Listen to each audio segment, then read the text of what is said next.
తెలివి కన్ను తెరుసుకుందయ్యా శివలింగమయ్య, మనసు నిన్ను తెలుసుకుందయ్యా మాయగంతలు తీయ. తెలివి కన్ను తెరుసుకుందయ్యా శివలింగమయ్య, మనసు నిన్ను తెలుసుకుందయ్యా మాయగంతలు తీయ. మన్ను నిన్ను కానరా.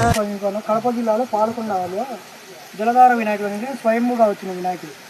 ఇతను వచ్చేసి స్వామి వచ్చేసి కిరీటం పెట్టినట్టుగా ఉంటుంది, తొండంతో లడ్డు పట్టినట్టుగా లావుగా ఉంటుంది. ఇక్కడ వచ్చేసి చిన్న ఏనుగు దంతం ఉంటుంది, మీరు బాగా గమనిస్తుంది కదా, దగ్గరికి వచ్చేదండి. ఇక్కడ బాగా గమనిస్తే చిన్న ఏనుగు దంతం ఉంటుంది, కనిపిస్తే వచ్చే స్వామి పక్కన వచ్చేసి ఏనుగు ఆకారం తలవారు మాత్రం